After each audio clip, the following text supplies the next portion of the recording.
It's just too... Good morning, good afternoon, good evening, good whatever time of day it is. Thank you for tuning in to Conversations with Dr. Don. The show is produced and broadcast from the Portland, Oregon, USA area. And for your first-time viewers, Conversations with Dr. Don is an ongoing series of one-hour standalone talk shows where I interview interesting people like most of you out there about who they are as unique, one-of-a-kind individuals, and about whatever it is that they have decided to talk about. And my guest this evening is, we've been so damn busy, is Joe Meyer. And Joe is very interesting, and you'll find that out as we go along in the first part of the show. Yeah, thank you for coming on. Thanks for having me, Don. How are you feeling? I feel good. You know, when I said yes, I would come on here, I thought you were going to ask the questions. I will. Okay. Mm-hmm. But ask for some prompting questions to help me out with, because sometimes I'm not steeped in what the subject is about. I need some help. I see. And I'm very goofy that way. So let's start off with, I'll ask you some questions. If I were to ask your best friend, who's Joe? Have you seen that question before? Pretend you're your best friend. Joe is what? Joe, he's kind of goofy. Uh-huh. I like to portray goofiness. You know, you're going in the first person now. Be your best friend. I like to. He likes to be goofy. Uh-huh. What does that mean to you, goofy? That's one of my favorite songs by words right away, goofy. It is. What do you mean by being goofy to you? Being kind of lighthearted. Yeah. I'd say. Okay. Not taking things too seriously. Try to find the humor in something. I think also I spend a lot of my time teaching. I teach ping pong, and I feel like you have to relax. Nobody teaches ping pong. You have to relax when you teach ping pong. The best way to relax is to laugh. I think you'd be good at ping pong. Okay. All right. Let's see. What else can I ask you? When and where were you born? Chicago in 1962. 62. Okay. I have a story about my naming if you want to hear it. Oh, yes. Heavens. Okay. So the story goes, this is how I was told it. My mom was young at the time. She was about 8. And she was walking with my German grandfather in the city streets of Chicago. And they were walking along, and he saw a group of boys over there, and he said, "Hey, Joe, come over here." The kid ran over there, and he said, here's some money. Go get me a newspaper. And my mom was impressed by that. She said, "How did you know there was a boy over there named Joe?" He said, "Well, in any group of boys, there's one named Joe." So that made quite an impression on my mom. And she eventually married my dad. And the first son was born, except he had to be Edwin Francis Meyer III. So I was on hold still. The next one was a girl, and we were Catholic, so they had to be Mary. I've been there, done that. Okay. And the third one was me, and I got to be Joe. And speaking of Joe, I've always felt like a Joe. I remember when I was young, I promised that I would never revert to Joseph, no matter how old or fancy I got. That's it. And your birth name is Joe. It's Joseph. It's Joseph. Yeah. My birth name is Joseph. Yeah. Why were you born? Why was I born? Don't ask me the same question back. Well, there's kind of a story associated with that. Like I said, we were Catholic at the time. Yeah. At the time. I'm the 12th child in the Catholic family, so I was an altar boy for years. Right, and I guess you know what the "at the time" part means. So my mom and dad had 4 kids in 4 years, and they thought, wow, this is a new reality. Yeah. And I think it's pretty serious business having a lot of small kids around, and I guess I can kind of make fun of it. However, I had 1 or 2 under feet, and it can be hard, especially I can imagine at that time if your mom left at home alone, and you've got so many kids. It's almost very, very tough emotionally or mentally. In any case, 4 kids in 4 years. They went to their priest, and he said, "Try the rhythm method." Tried the rhythm method. Been there, done that. How did it work for you? It didn't. Okay. This worked for 1 year. So okay. They were good Catholics. And then my mom had twins. That was it. The Pope cannot possibly be infallible. And they left the church. So.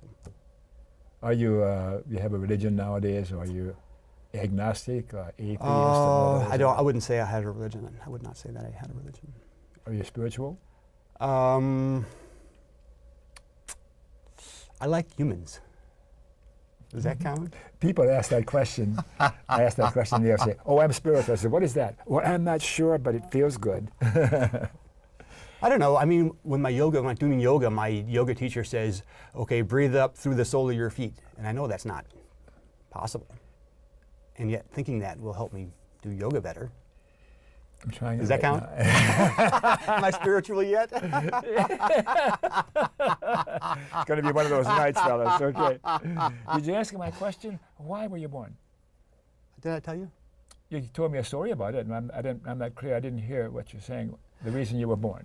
I see how this ties into your spiritual question. Well, my spirituality does not encompass a reason for me to be born. Okay.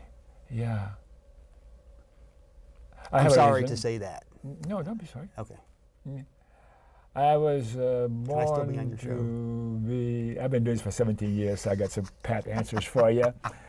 To be a kind, decent, loving human being at every opportunity. That's the reason I'm here, living on this planet. You like that? Where did that responsibility come from? Or where did that mandate come from? Yourself? That's spiritual, I can't tell you. You got it, though. Of course. You got it. I believe it. It works for me. I believe it, too. It works. It's logical. Uh-huh. Okay, so when we get to cerebral here, we'll go someplace else here. And your formal education, I saw something in writing. Say a few words about your formal education. You got a bunch of it, didn't you? Well, I'm a doctor. Yes. Physics? Physics. I got my PhD in 1990. I worked in 2 postdocs, State College, and then Ulm, Germany. Mm-hmm.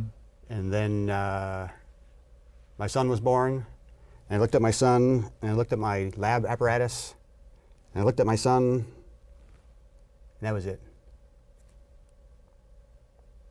What is it? That was the end of my physics career. And you decided to do something else? Well, I raised my kids, yeah, that's what I did. How'd you feed yourself? How'd you earn your living? My wife's gainfully employed and well employable. Mm-hmm. She's a talented architect and graphic designer. Uh-huh. She was just last week working on the Portland building. Perhaps you heard of the redesign. Yes. I think $250 million. Wow, man, she's got some juice behind her, huh? That's right. And how does it feel being a house father? Yeah, it was good for me. It took some getting used to. I thought I liked being by myself, when I was a physicist. I was looking for time for myself to study, and I think maybe I wasn't a kind of a flash of brilliant physicist, but I was kind of like a think about it for a long time and figure it out physicist. Mm-hmm. So I was kind of always looking for that time. I craved time by myself, so I thought, this is going to be great. I'll put the kid over there, and I'll do my physics. And then I realized I like other people.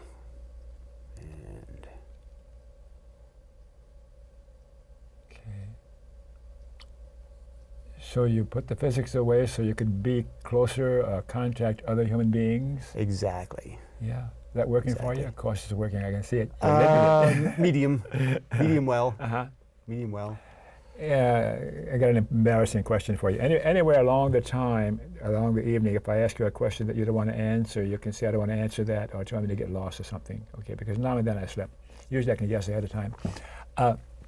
When someone is very bright, and I can sense it, I'm a clinical psychologist, so I'm kind of good at that. I want to ask the question, do you know what your IQ is? I do not. Uh-huh. And most people like yourself don't do it, because I know you're very, very bright. And when I had my practice going many years ago, the fun thing was, before I would administer my batteries, tests and like that, I would make a guesstimate, try for, in 3 minutes being with a new person, to guess at their IQ. I see. And to find, when you got the test results back, I was pretty close. I guessed pretty accurately. You're off the chart, man. Well, I wasn't tested because they only tested smart kids in my family. They only tested smart kids in your family? What do you mean by that? Well, I thought Nobody else is as smart as you? I thought it was pretty clear. They only tested the smart kids. I didn't get tested. They didn't think you were smart enough? Exactly. How can that be, Joe? Just as I walk along among other humans, I don't appear short in stature. My brothers are 6'6". Likewise. Physical presentation, that's the answer. There's an analogy. Likewise. Is that why you're a Trump supporter? He's tall, isn't he? You got to give you a white vein. I don't know what he's got in those shoes.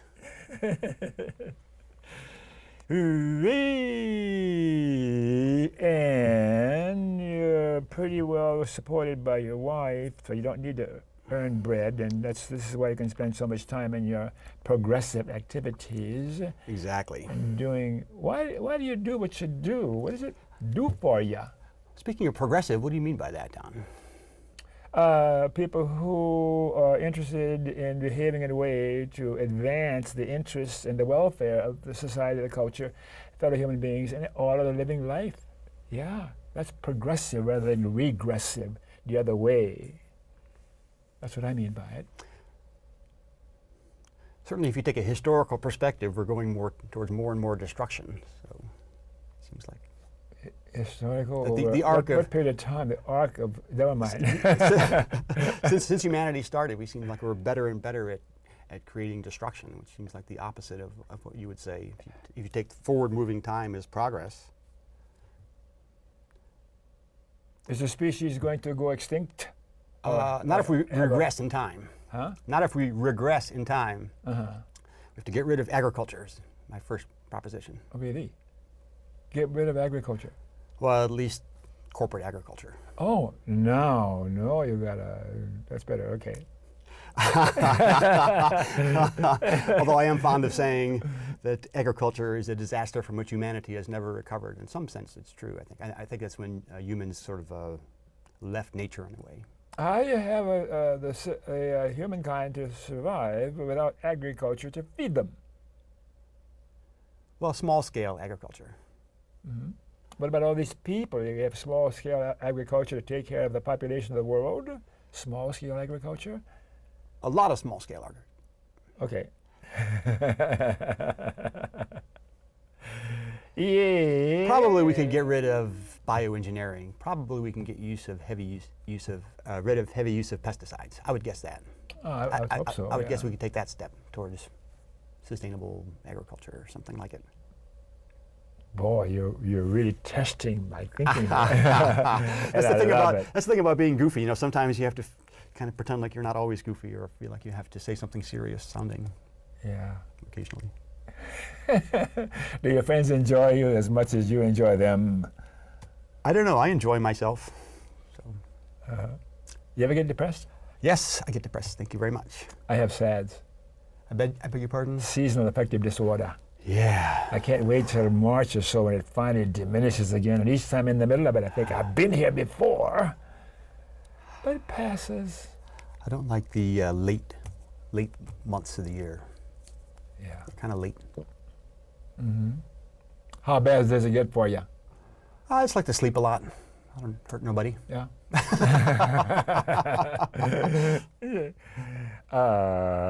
And you talked about your partner. You want to say a few more words about her? You can look in that camera and tell her what you think about her. That's your camera. See? Hi, Christine. You're an excellent graphic designer, and you're an excellent architect, and an excellent mom of 2 excellent kids. How do you feel about her? Oh, come on. I love her. That was a setup for you. Come on. Of course. Oh, man, you're a pro. Yeah. You didn't ask me about my kids. Tell me a little Oh, my son is Jason. He's 22 years old. He's 22. 22. Uh-huh. He started out his collegiate career in computer science because he's always seeing me in front of my computer doing stuff. And he liked computer games. And he thought this was what he wanted to do. And who knows what they want to do when they're 18. He went to University of Southern California and didn't really like it that much. Although he made it through his first year of computer science, he decided he didn't like LA that much and didn't like computer science.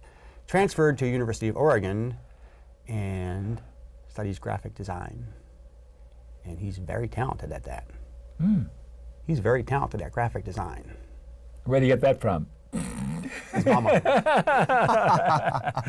No, he makes really fun stuff. It's interesting for me just the way kids find their way, because like I said, he could struggle through computer science. He made it through his first year at a very good school. And yet when you see his notebook, he just started drawing, and if you look at the first 3 or 4 pages, it seems quite obvious, at least to my eye, that's what he's supposed to do. So. And he was a bright kid intellectually. I think he's a pretty bright kid. He went through the old IB program and managed that, although I was kept telling him to stop doing that. It's way too much homework and so forth. And he persisted and finished up the IB at Cleveland, which was actually handy because he got a lot of credit then at University of Oregon. Didn't have to take a lot of stuff. So, other kids? Monica will be 21 this fall. She's a math student in Chicago at Illinois Institute of Technology. She studies things much more esoteric than I could even imagine. More? Like, number theory. I mean, you have more kids. Oh, more kids, that's it. Two and out. Mm-hmm. A boy and a girl. Who could ask for anything more? Who could ask for anything more? Exactly. Hooray! No grandchildren yet. No. Political persuasion, are you on the left or the right or off the continuum or whatever? I'm registered now as a Green Party, although I'm not active in the party. I kind of jumped around a lot. And you ask me, what does progressive mean? You belong to the Green Party, for God's sakes. I beg your pardon. You're making me goofy now. See, I know. love hanging out with you. I jumped around. I think when I first came here, I joined the Independent Party because I thought I was independent, and I realized that's not independent. Mm-hmm. So I switched to Progressive next. Uh-huh. Because I know you like the word progressive. Oregon Progressive Party? Exactly, with the Buffalo. Yeah. I went to a few of their meetings. I still go to their meetings. Yeah, David Delk's active. Oh, yeah. Yeah. David Delk, he's my bud, man. He's awesome. He is so cool. David Delk is awesome. We agree on that one. Yes, and then I went to the Greens. I actually went to an event where a progressive was debating a libertarian. Interesting. About a tax issue, I think it was. It was about whether a certain kind of political donation was now going to be tax deductible, something like that. I can't remember exactly. Anyway, I was greatly impressed by the libertarian's argument because it was almost Euclidean in nature. He just had a very few ideas. And the progressive had pages and pages of stuff all over his podium. Uh-huh. So then I was a libertarian for a few days, and then I became a Green. Uh-huh. That's my political And persuasion. you're still a Green, right? I'm still a Green. No. What do you think of Bernie? I think in general, I don't like heroes. I think a hero can't save us. Well, I have to have some sort of way to identify a person by name so that you get an idea where I'm coming from. He's a hero. I mean, that's my criticism of Bernie, or not my criticism of Bernie. Bernie, of course, is supposed to do exactly what he's supposed to do. And when you say, what do I think of Bernie? I think, I like Bernie. I like a lot of his policies, and we don't want to have a hero. We don't need another hero, Don. Yeah, but I'm wondering why people say that. I mention something and you decide that I mean that this is a hero. What's a song? I've lost. All right, be on the same page. No, I like Bernie. I was going to his rally at the Rose Garden, except I didn't want to go past all those federal people. Somehow that gave me the ickies. You have to go past all these the federal search guys when you went in there. Yeah. I was there. So I stayed on the outside, and I guess that whole thing just seems icky. Once you have to have all these people protecting you, something just doesn't seem. I mean, the people were outside. Weren't the people outside, and Bernie Sanders went inside? Yeah. I don't know. I don't know what I mean by that. Okay. I'm sticking by that. Without heroes, people wouldn't have ideals to aspire to. Think of Mandela and King and even Jesus. Heaven forbid. Heroes, names. And you're saying these people did humanity some good? Yes. Okay. Yes. What do we have to show for it? Occasions like the story I told you before the camera started rolling about the human being I ran into. That's true enough. That's true. I mean, on a larger scale, on a historical, societal scale. So why was this person born and that person born? If you look at it, depends on how you look at it. Exactly. Yeah. Okay. So let's keep political persuasion. Shall we leave that and go to something else? Well, I'm trying to think if I can put a finer point on that hero idea, and I'm not sure I can. Mm-hmm.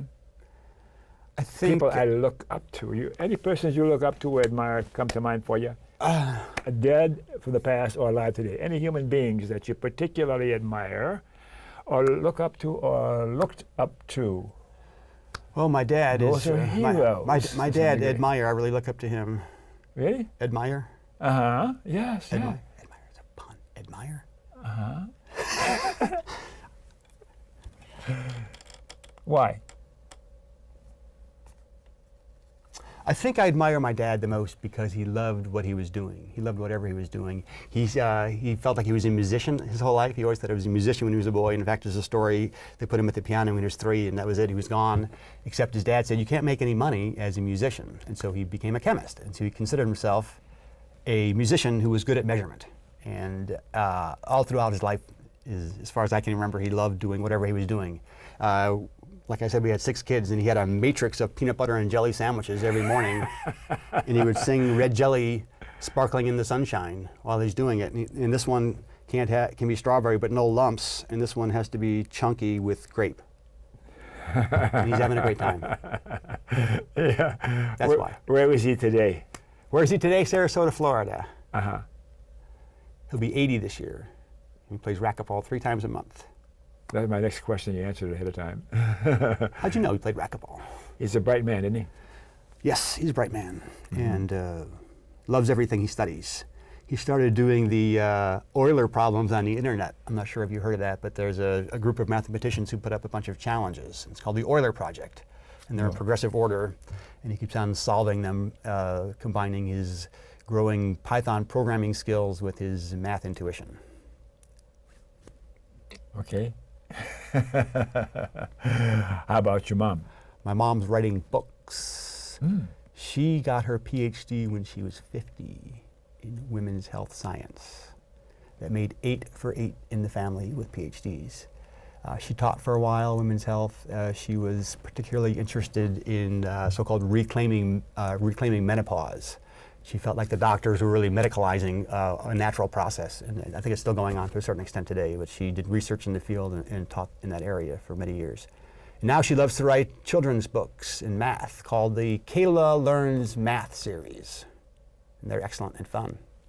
I think part of the theory there is also you really want to get the kid's mind engaged, just like I like to be goofy to help people learn ping pong. My mom likes to tell a nice story to get kids to learn math. I can see how you become afflicted with the brain that you've got. You know, it doesn't afflict you. It works fine for you because of how you are, as I experience you. We all pop out the same. We all pop out the same. My mom read to me. That's the story right there. My mom read to me when I was very small. And I read to my kids. So your dad, you looked up to, admired. Any other human beings you think about that you admire, look up to, or even if you don't want to call them heroes, that's okay. Oh, our latest guest, for example, at the Eastside Democratic Club was Margot Black. Margot Black is an amazing person. After she gave that incredible presentation, I interviewed her for KBOO and found out her incredible story. She was raised in kind of trying circumstances, bouncing around in foster care as her primary caregiver had pretty horrible mental health issues. And now she's a powerful woman and a strong mathematician. She works at Reed College as the director of analytic quantitative tutoring or something or another. And she's heading up Portland Tenant United, which is a very effective tenants' right organization here in Portland. PTU, Portland Tenants United. How long did you talk to her to interview her? A half hour. I bet you would have wanted more time with her. From what you've said about her. Yes, I hope to meet her again. Hope to meet her again. It was good. It was supposed to be a 15-minute interview, so when I talked for a half hour, I was thinking, gee, I don't know, Don likes me to do a lot of editing, I guess. Is she a hero, or you just admire her or respect her? How do you see her? I guess I see her as an ally, in a way, you know, rather than a hero or somebody in front of me or behind me, simply put. And yes, she's an effective leader in a way, so I guess you're right. I mean, does that make her a hero? I'm not sure. I guess maybe if it's, you know, I'm kind of a quantitative guy, maybe you want kind of like a spokesmodel. People talk about a spokesmodel, and you want to have kind of 10 people to work with in a group, and then maybe put one person forward to be a spokesperson rather than a leader, or some way of organizing like that. Well, what you're hearing from me is that occasionally I talk to somebody, particularly a conservative or someone who claims to be a conservative, who will react negatively to my suggesting I look at Nelson Mandela as a heroic figure, and Gandhi, and we get into an argument about what's a hero. But anyhow, let's pass that up. I'm curious about it. I just can't think of anything good to say. I'm curious about it. Gandhi, I would say, is a hero. What do I mean You by said that? it. I know, I said it. I know, I said it. You tricked me. No. He's immutable. Any people from history that you particularly Closer to Don't home, like. I liked Eric Sten when he was a commissioner here. I thought he was a real decent guy. Mhm. You probably remember him. Mhm. So I can name someone real local here. Okay. What do you think of the mainstream media? Is it left, right, or centrist? Don't even answer that. Do I have a serious answer to that? I don't think I do, really. I don't really think I do, except to say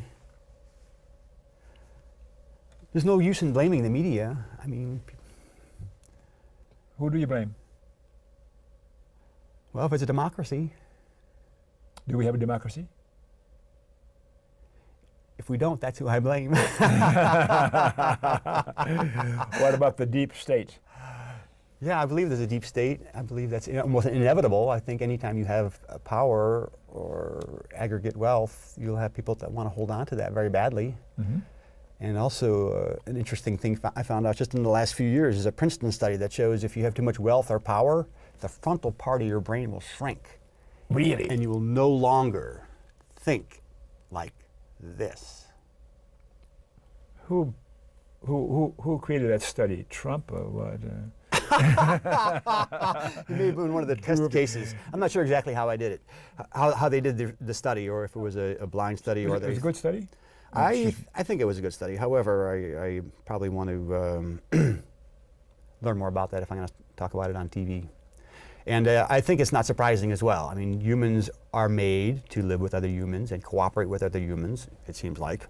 And we're not meant to walk past somebody on the street. That hurts our brain a little bit. And if you've got a lot of wealth and you keep on walking past people on the street every day, or if you take an action that ruins 10,000 lives, 10,000 jobs, I think that has a toll on your mind, and that you could measure with an MRI, I don't think is that surprising. Okay. What's most important nowadays? There are 2 or 3 things that you consider more important nowadays in our life, in our existence. Well, I would say that humanity is basically faced with 3 existential threats. Okay. The environment, Yes. war, and just this continued division of wealth. These 3 are primary. Are they related? Does one cause the other? I think it also ties into the human physiology, where if you don't have compassion, you lose the front part of your brain. So what we have is a way of dividing wealth, creating a certain political system, putting people in power with very small frontal lobes. What do we expect we're going to get? We're not going to get people with any compassionate decisions. People will do things like sell hundreds of billions of dollars to Saudi Arabia. What are you thinking? Half the population is oppressed. Yes. They Well- only like to make war and keep their power. What do we need to do to fix what's wrong with America today? What do we need to do? There's only one thing to do, buddy. What's that? Increase the size of the frontal lobe of the person next to you right now by one simple act of kindness. Okay. I think so. One simple act of kindness. No, I'm going to go away from here, and that's going to linger in my brain for a while. You know, The way you you've did- done something. Thank you. I do a lot of data graphics. Imagine a map of the United States, and instead of economic activity or a percent of certain kind of cancer that might be in certain areas of the country, or division of wealth or amount of parks, think of that map of the United States as average size of the frontal lobe of the person living there. That's the map we have to affect, not the red map or the blue map, the map of the compassionate frontal lobe of the human being. That is the only way forward. Okay, and I'm confused. You're now. laughing at me. So we I better. had a straight face going the whole time. What are you doing over there? God, dog. I'm thinking about my crew's going to yell at me unless we take a break. Okay. Let's take a break for a few minutes, and then we'll come back and talk about some more stuff, some more serious stuff.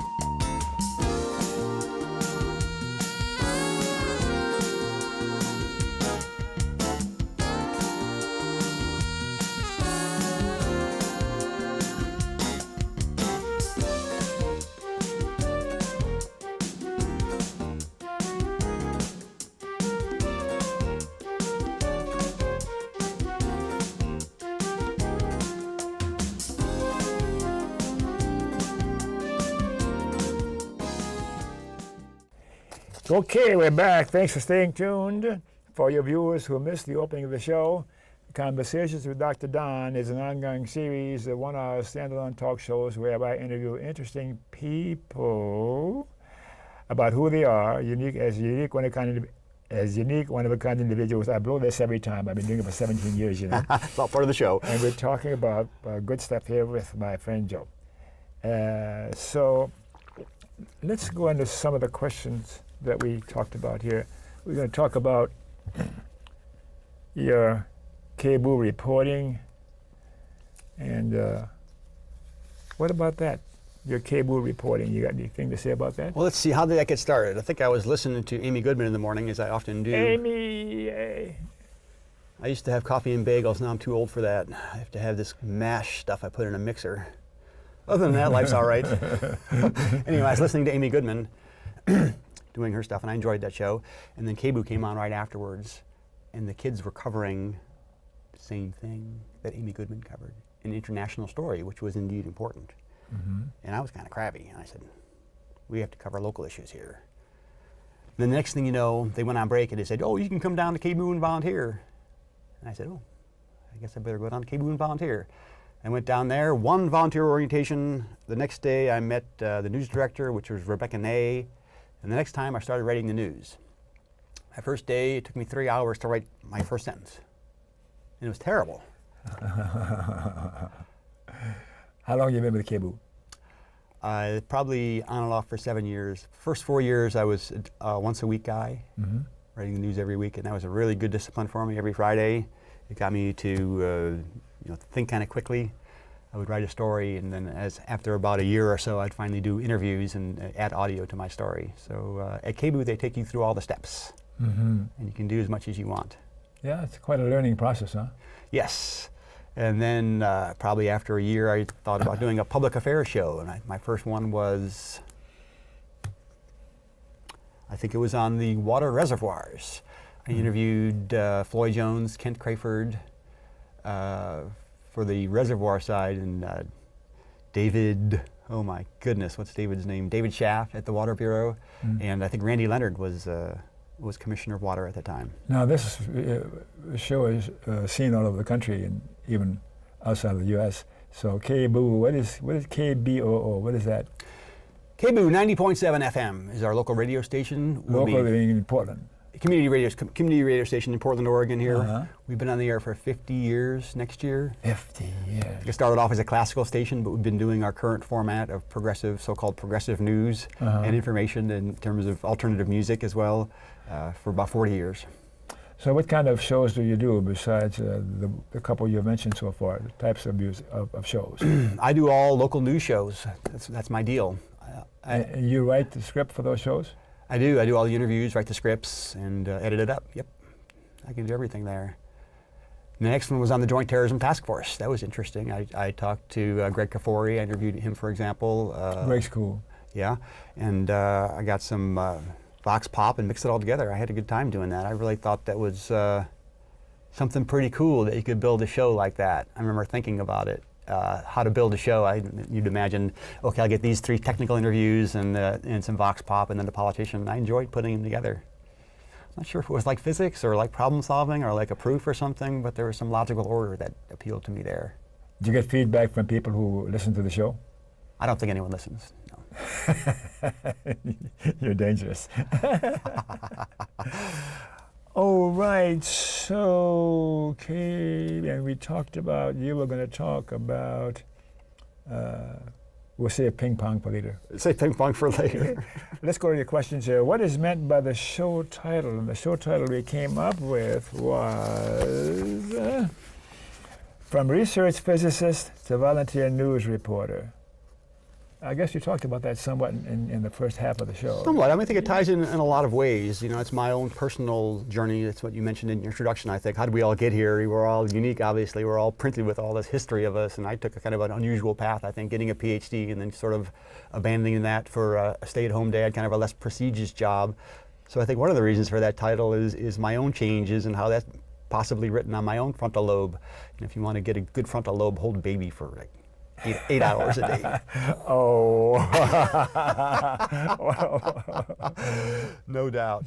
And also, I think it's interesting being a PhD physicist at KBOO. It's a little unusual, like you say, but I have a different perspective, and maybe it's more mathematical and whatnot, and I think I can mix that in with some other ideas and do some powerful stuff.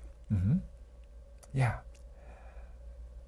The extent of your political activism besides KBOO, anything else you're doing that speaks to political activism that has people refer to you as a progressive, if I may?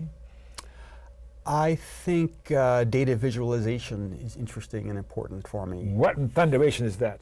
Making pictures of graphics. Okay. For example, you could plot out campaign finance contributions for different candidates as a function of time. That might be interesting. Just this morning I looked up Tina Kotek's nearing the $2 million mark. And who is she? Speaker of the House in Oregon here. Very powerful woman. Yeah. And I think I guess, Donald Trump is useful for some reasons, or we have to try to use him as useful. And I think one of it is he really puts a point on some things that are already happening, like what is real news, what is fake news. And I think the rawest form of that is in quantitative information or data or numbers.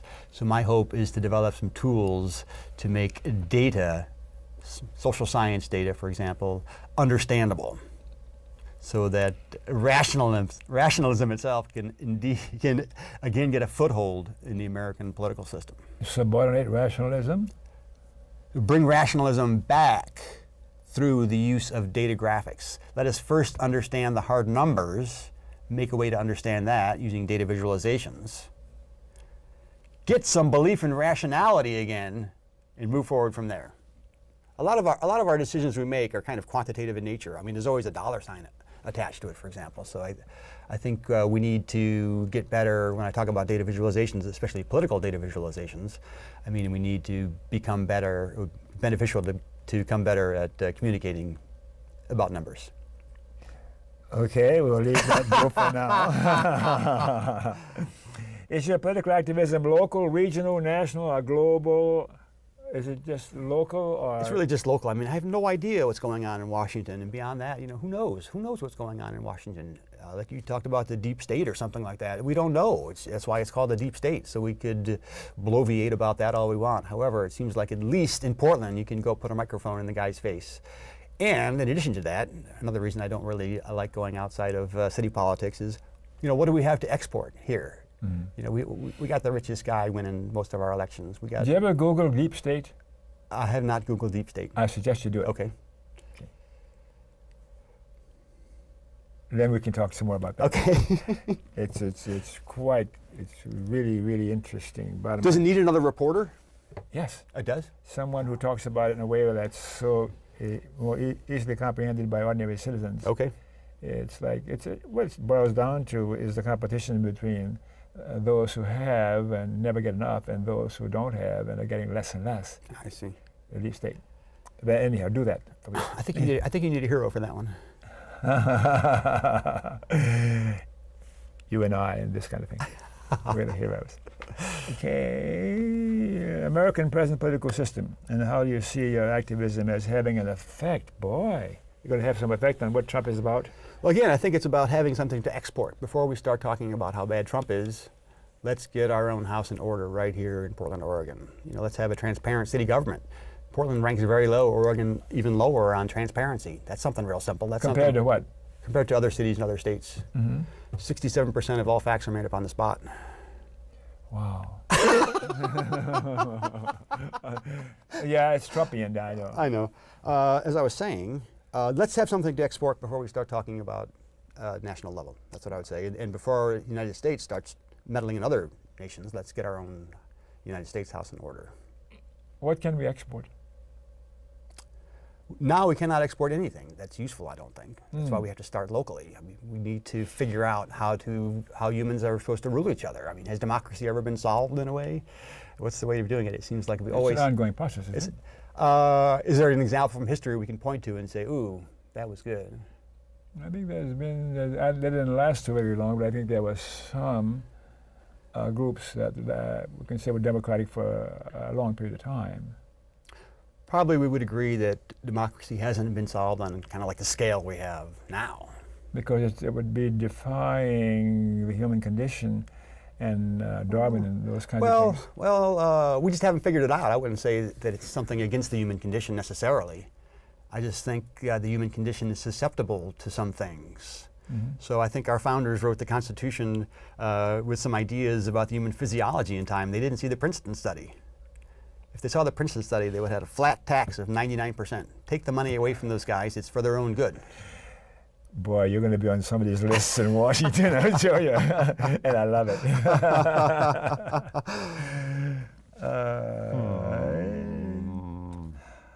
How would you change the political climate? You put that. I think that, I have to stick to my theory. We don't need no heroes. I think it would be good if we could recruit Margot Black and 10 people like her to run for commissioner seats in 2 years, for example.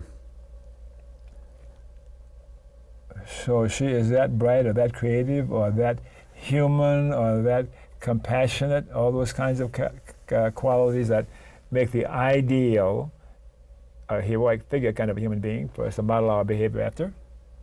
Margot Black. Compared with those who are running Saltzman, things now. Dan Saltzman, for example. Well, who? Compared with Dan Saltzman. It was Dan Saltzman. He's one of our commissioners in Portland. All right, now and then I'll ask you. I keep forgetting we're not from Portland. Okay.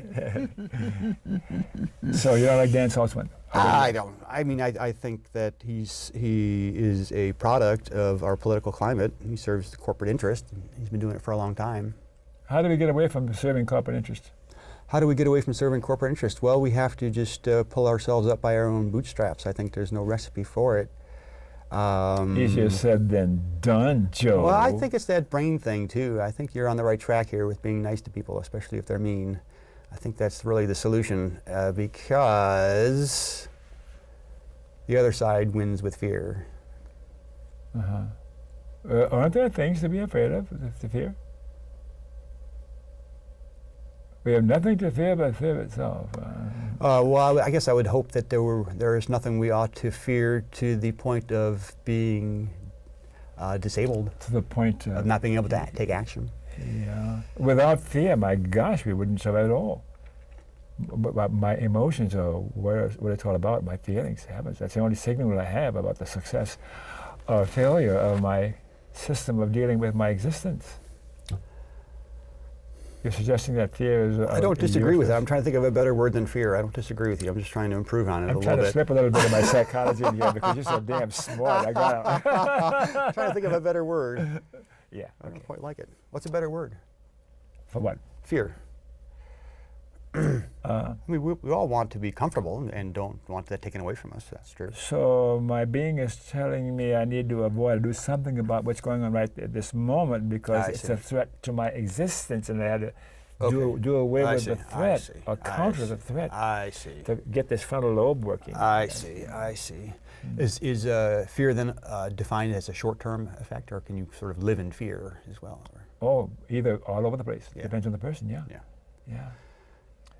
And I won't go there. Okay, then to answer your question with all seriousness. Yes. Fear will be useful in the short term and harmful in the long term. It may be useful in avoiding an immediate danger, choosing an action that will avoid an immediate danger. However, it can only be oppressive in the long term. Well, if the threat exists in the long term, then I need experience that feeling to let me know I still should do something about it. It's relative. It's relative. At what cost, I would only say? Depends on what you do with the emotion, with the fear. No doubt. Unless you can recognize, say, this is something that's going to be with me for the next 10 or 20 years, and I will move around it or buy it or accept it and keep going on and go on with my existence and experience. I make myself available to experience other feelings, other emotions that are more enabling and appreciative and joyful. Compensate. Okay, you change the political climate by doing something about the super wealth. You're reporting of the Mohammed trial. You want to talk about that now or not? I do. It's a little complicated. It's got a lot of moving parts. I'm a little bit worried about talking about that. Oh, what's this now? Oh. Over a year ago, Muhammad was found guilty of trying to blow up Portland's Pioneer Square Christmas tree. His sentence has been postponed several times, now indefinitely. Over to you, Don. You wrote that. Mm-hmm. And talk about Yeah, that's true. I wrote this. Mm-hmm. As a KBOO reporter, I attended every minute of the trial and reported the news daily. And then I struggled with how to present a longer version. Mm-hmm. And I came up with this idea of writing a so-called docudrama. Okay. And you presented it on KBOO. Right. We recorded it at KBOO. I got volunteer voices just from regular news people around the station. Uh-huh. And on 3 consecutive Sundays, we read the script. And it took me a while to edit. It ended up being 2 hours long, which is kind of long. Oh, yes. Except the first version was 2.5 hours. Uh-huh. And so 2 hours was short. And so it was quite long. Mm-hmm. A few words. Who is he, and why would you do this thing about him? Why was he on trial? So the story humanize him for me rather than something else. So the story of Muhammad was he came into the news around the Portland Christmas tree bombing scare. What year was this? Good question. Let's see. Saltzman was commissioner of police, and was this 5 years ago? 2011, maybe. Yeah, something like that. 2009. That's close enough. Something like that. Mm-hmm. And they went after him because he was going to do something that was not okay? Exactly. So the government story was that he was a radicalized Muslim, dark-skinned youth, and he only needed a little help getting things together. He was totally dedicated to jihad. This was the government's case. They presented it in their opening statement. And it came out through the trial a very different story. He was just a shy young kid. He was... the defense painted him as a normal American kid. His first 3 years of life, he was in Somalia. He was undernourished, and so part of the defense was trying to say he had the mentality of a 16-year-old. The first thing that was really quite shocking for me in the trial was in one of the undercover tapes, and I think it was the second meeting between Muhammad and the FBI agents. So this is months before the Christmas tree event. Mm-hmm. The two agents are sitting in chairs, and Muhammad is sitting on the floor surrounded by takeout food. And he's a Somali? He's a Somali. Mm-hmm. He was born in Somalia. His dad came over first. He and the mom stayed an extra 3 or 4 years until I could get him over to the States. It was war-torn Somalia. He was practically starved for first 3 or 4 years. It became apparent to me that he was quite stoned. He had been smoking marijuana by the way he was talking. At the end of that tape, he reached into his pocket and asked the FBI agent, "You got anything to burn?" And the agent said, "By all means, please do." And to me, that sounded like weed talk. When I talked to the defense attorney, he said, "There is indeed talk of something to burn. However, that refers to burning evidence." So this was the first green light I saw. I thought by his actions, he was acting stoned. I thought when he said, "You got anything to burn?" and the answer being, "By all means, please do," I felt like that was weed talk. However, there were 4 or 5 other reporters there, and I was the only one who really heard that. I was the only one who really reported that the FBI was giving Muhammad weed. And you think they were? I'm pretty convinced that they were. For one thing, several of his emails are about scoring weed. He's always looking for weed. And why were they doing this?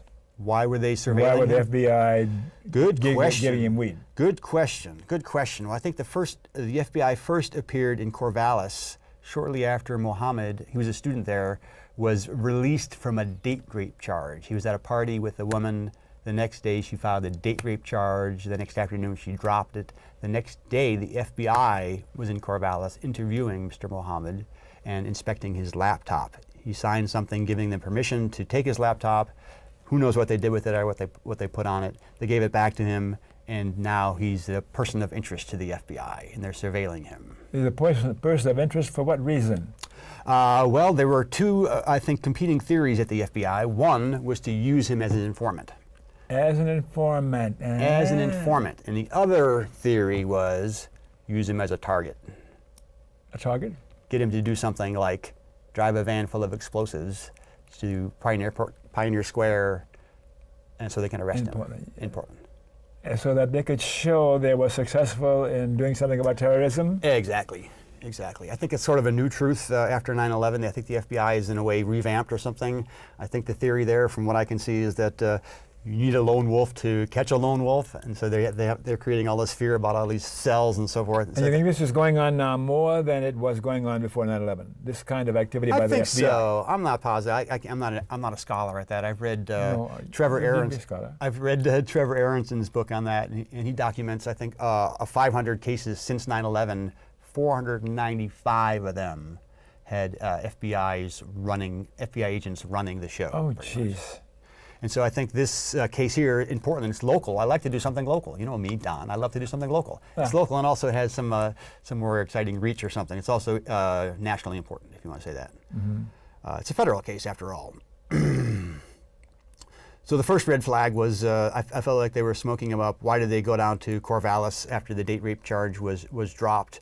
And there were just a few other things throughout the trial that made me think that the government wasn't telling the simple truth there. For example, the two agents picked them up in Corvallis one day to take them out to the country for a test bomb explosion. We hear tapes of the agents talking to Muhammad in the car on the way there, and they're just chatting about this and that.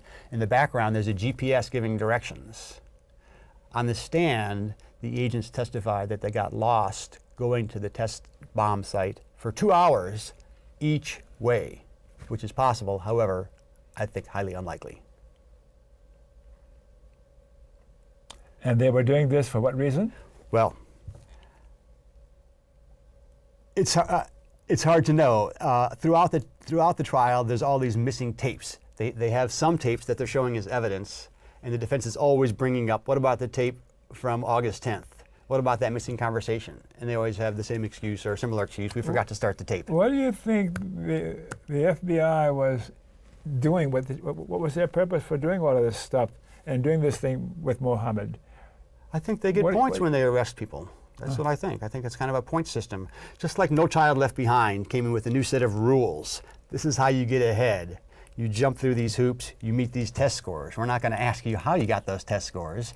And we saw throughout the United States, principals and teachers cheating on tests, lowering standards so that the test results rose. The FBI comes in with a similar program. We need to see some results. And they get results. Wow. In the meantime, the citizenry ends up being the victim. People that they select, they would be good candidates to be an example of we're doing something about terrorism. Yes, we're at least twice duped. You know, the individual is duped and society is duped into paying for it. And we're all duped into fear, and we have to work harder to increase the frontal lobe. You can do it, Don. Listen, take a minute or so to let's see if we can bring this point about Muhammad so we can start the next show. Good. And not have to revisit this. Okay, there are several things during the trial that really stuck out for me. One of them I mentioned is, well, they're giving the kid weed. That didn't seem right. One of them is they got lost for each hour, 2 hours each way going out to the test bomb site. That seems impossible. They're FBI agents and they have a GPS going in the car, and there's several agents waiting at the site. It just didn't seem like it's part of this reality. What else is important there? On the drive, this is kind of a crazy, almost comical story. I think the morning that Muhammad is supposed to drive the van to Pioneer Square, he tells the agents, "You know I don't have my driver's license, right?" And they kind of flip out. They say, "Oh, that might be a problem." But you got about a minute left. Oh, somehow they fix it. And anyway, on the way to the test bomb site, Hussein is saying to Muhammad, "Smell that diesel, smell that diesel. Doesn't that diesel smell great?" On the stand, that same Hussein, the same agent, when asked, what was the smell in that truck, he said, "Oh, I don't know, it was gas or diesel or something like that." He prevaricated. He prevaricated because the diesel he was talking about in the truck was a strain of marijuana called sour diesel. And the diesel he was trying to talk about on the stand was gasoline. Where is Muhammad now? Muhammad's in jail, 35 years. 35 years. Yes. What's his chance of breaking out of that, being away and being forgiven or something? I think the defense is now working on an appeal based, I think, largely on the FBI's original appearance in Corvallis.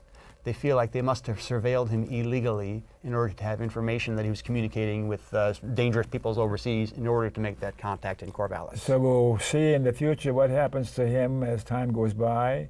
Is he still appealing and fighting back? They are still appealing and fighting back.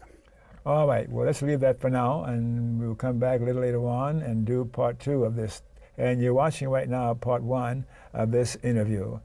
So, control room, do you have a couple of public service announcements to close this show out with? Yeah, I'd like to mention the American Civil Liberties Union, the ACLU. Without the ACLU, our civil liberties would be further in the tube than they are right now. I've been a member now for 14,000 years. Did you know that, Joe? Yeah. We got to learn how to end corporate personhood. Go to www.movetoamend.org. My gosh, that's so important. Amend the Constitution. Would you like that? I know. That says corporations are not persons and money is not speech. Oh, thanks for watching. Remember KFC, not Kentucky Fried Chicken, Dr. Don's KFC. Kind, friendly, and charitable. Be kind, be friendly, and be charitable to you too, and you too, you too. See you next week.